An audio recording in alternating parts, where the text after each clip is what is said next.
Parking ಮಾಡಿದಂತಹ ಬಸ್ಗಳಿಗೆ ಬೆಂಕಿ ಹೊತ್ಕೊಂಡಿದೆ. ಇದರಿಂದಾಗಿ ಹೊತ್ತಿ ಉರಿದಿವೆ 4 ಖಾಸಗಿ ಬಸ್ಗಳು.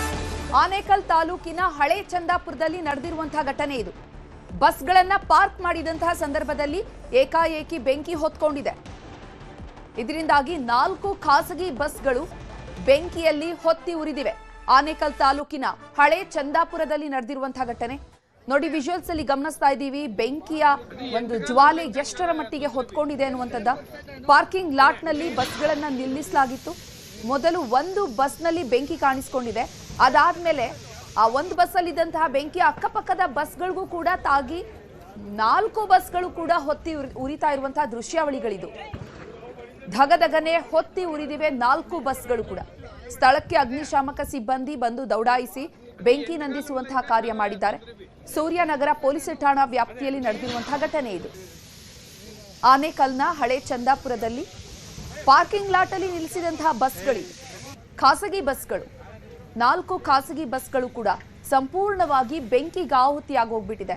ಆ ಬಸ್ ಒಳಗಡೆ ಇದ್ದಂತಹ ಬಸ್ನ ಸೀಟ್ಗಳಿರ್ಬೋದು, ಆ ಬಸ್ನ ಸಾಮಗ್ರಿ ಸಂಪೂರ್ಣವಾಗಿ ಸುಟ್ಟು ಕರಕಲಾಗಿ ಹೋಗಿದೆ. ಮೊದಲು ಒಂದು ಬಸ್ ಅಲ್ಲಿ ಬೆಂಕಿ ಕಾಣಿಸಿಕೊಂಡಿದೆ. ತಕ್ಷಣಕ್ಕೆ ಆ ಬೆಂಕಿ ಹತೋಟಿ ಬಂದಿಲ್ಲ. ಇದರಿಂದಾಗಿ 4 ಬಸ್ಗಳು ಕೂಡ ಬೆಂಕಿಗಾಹುತಿಯಾಗಿದೆ. ಇನ್ನು ಈ ಬಗ್ಗೆ ಹೆಚ್ಚಿನ ಮಾಹಿತಿಯನ್ನು ನೀಡ್ತಾರೆ ನಮ್ಮ ಪ್ರತಿನಿಧಿ ಚಂದ್ರಪ್ಪ. ದೂರವಾಣಿ ಸಂಪರ್ಕದಲ್ಲಿ ಜಾಯ್ನ್ ಆಗಿದ್ದಾರೆ.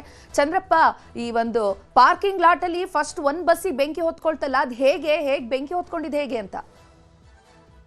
ಚೈತ್ರ, ಬೆಂಗಳೂರು ಹೊರವಲಿ ಆನೇಕಲ್ ತಾಲೂಕಿನ ಚಂದಾಪುರ ಸಮೀಪದ ಪಾರ್ಕಿಂಗ್ ಲಾಟ್ ನಲ್ಲಿ ನಿಲ್ಲಿಸಿದಂತ ಖಾಸಗಿ ಬಸ್ಗಳಿಗೆ ಬೆಂಕಿ ಹೊತ್ಕೊಂಡಿದ್ದು, ಸದ್ಯ 4 ಬಸ್ಗಳು ಸುಟ್ಟು ಸಂಪೂರ್ಣವಾಗಿ ಭಸ್ಮ ಆಗಿದ್ದಾವೆ. ಸ್ಥಳಕ್ಕೆ ಎಲೆಕ್ಟ್ರಾನಿಕ್ ಸಿಟಿ ಅಗ್ನಿಶಾಮಕ ಠಾಣೆ ಸಿಬ್ಬಂದಿ ಕೂಡ ದೌಡಾಯಿಸಿ ಬೆಂಕಿ ನಂದಿಸುವ ಕಾರ್ಯ ಮಾಡ್ತಾ ಇದ್ದಾರೆ. ಪ್ರಾರಂಭದಲ್ಲಿ ಒಂದು ಬಸ್ ನಲ್ಲಿ ಬೆಂಕಿ ಕಾಣಿಸ್ಕೊಳ್ತದೆ. ಅಲ್ಲಿದ್ದಂತ ಕ್ಲೀನರ್ ಬೆಂಕಿಯನ್ನ ನಿಯಂತ್ರಣ ಮಾಡ್ಲಿಕ್ಕೆ ನೀರನ್ನ ಹೆಚ್ಚಿ ಪ್ರಯತ್ನ ಪಡ್ತಾನೆ, ಆದ್ರೆ ಸಾಧ್ಯ ಆಗೋದಿಲ್ಲ. ಬೆಂಕಿ ಕಾಣಿಸ್ಕೊಂಡಂತ ಬಸ್ನ ಅಕ್ಕಪಕ್ಕ ಸುಮಾರು 10 ಬಸ್ಗಳು ಪಾರ್ಕ್ ಮಾಡಿರ್ತವೆ. ಈ ಬಸ್ಗಳು ಬಳ್ಳಾರಿ ಸೇರಿದಂತೆ ರಾಜ್ಯದ ಬೇರೆ ಬೇರೆ ಕಡೆ ಪ್ರಯಾಣಿಕರನ್ನು ಕರೆದುಕೊಂಡು ಹೋಗ್ತಾ ಇದ್ವು. ಇವತ್ತು ಭಾನುವಾರ ಆಗಿದ್ರಿಂದ ಸುಮಾರು 200ಕ್ಕೂ ಹೆಚ್ಚು ಬಸ್ಗಳು ಈ ಒಂದು ಪಾರ್ಕಿಂಗ್ ಲಾಟ್ ನ ನಿಲ್ಲಿಸಲಾಗಿತ್ತು. ಈ ಒಂದು ಏನು ಬೆಂಕಿ ಕಾಣಿಸ್ಕೊಂಡಿದ್ದ ಪ್ರಾರಂಭದಲ್ಲಿ ಆ ಬಸ್ನ ಅಕ್ಕಪಕ್ಕದಲ್ಲಿ 10 ಬಸ್ಗಳು ನಿಂತಿದ್ವು. ಸೊ ಅವನ್ನ ಕೂಡಲೇ ಬೆಂಕಿ ನಂದಿಸಲಿಕ್ಕೆ ಪ್ರಯತ್ನ ಪಟ್ಟರು, ಸಾಧ್ಯ ಆಗ್ಲಿಲ್ಲ. ಹಾಗಾಗಿ ಅಕ್ಕಪಕ್ಕ ಇದ್ದಂತ ಸುಮಾರು 6 ಬಸ್ಗಳನ್ನ ದೂರಕ್ಕೆ ಕೊಂಡೊಯ್ಯುವಂತ ಕೆಲಸವನ್ನ ಅಲ್ಲಿರ್ತಕ್ಕಂಥ ಚಾಲಕರು ಮಾಡ್ತಾರೆ. ಆದ್ರೆ ಉಳಿದ 4 ಬಸ್ಗಳು ಕ್ಷಣ ಮಾತ್ರದಲ್ಲಿ ಬೆಂಕಿ ಹೊತ್ಕೊಳ್ತದೆ. ಒಂದು ಬಸ್ ಪಕ್ಕದಲ್ಲಿದ್ದಂತ ಮತ್ತಿನ್ನೊಂದು, ಈಗ 4 ಬಸ್ಗಳಿಗೆ ಬೆಂಕಿ ಹೊತ್ಕೊಳ್ತದೆ.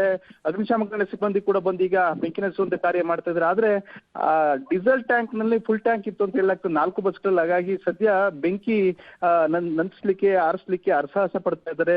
ಸುತ್ತಮುತ್ತ ಜನ ಕೂಡ ಇಲ್ಲಿ ಜಮಾಯಿಸಿದ್ದಾರೆ. ಪ್ರಾರಂಭದಲ್ಲಿ ಹೇಳುವಂತದ್ದು, ಇಲ್ಲಿನ ಪ್ರತ್ಯಕ್ಷದರ್ಶಿಗಳು ಶಾರ್ಟ್ ಸರ್ಕ್ಯೂಟ್ ಅಥವಾ ಏನು ವೆಹಿಕಲ್ ಬೇರೆಡೆ ಪ್ರಯಾಣ ಬೆಳೆಸಿ ಬಂದು ನಿಲ್ಸಿದ್ರಿಂದ ಆ ಒಂದು ಈಟ್ಗೆ ಬೆಂಕಿ ಡೀಸೆಲ್ ಟ್ಯಾಂಕ್ ಬಳಿ ಕಾಣಿಸ್ಕೊಂಡಿದ್ದು. ಅದು ಏಕಾಏಕಿ ಉಳಿದ ಬಸ್ಗಳಿಗೆ ವ್ಯಾಪಿಸಿದೆ. ಸದ್ಯ ಫಾರ್ಮ್ ಅನ್ನ ಬಳಕೆ ಮಾಡಿಕೊಂಡು ಅಗ್ನಿಶಾಮಕ ಠಾಣೆ ಸಿಬ್ಬಂದಿ ಬೆಂಕಿ ನಂದಿಸುವ ಕಾರ್ಯ ಮಾಡ್ತಾ ಇದ್ದಾರೆ. ಬಹುತೇಕ 4 ಬಸ್ಗಳು ಸುಟ್ಟು ಕರಕಲಾಗಿದ್ದಾವೆ. ಚೈತ್ರ, ಧನ್ಯವಾದ ಚಂದ್ರಪ್ಪ ತಮ್ಮೆಲ್ಲ ಮಾಹಿತಿಗಾಗಿ.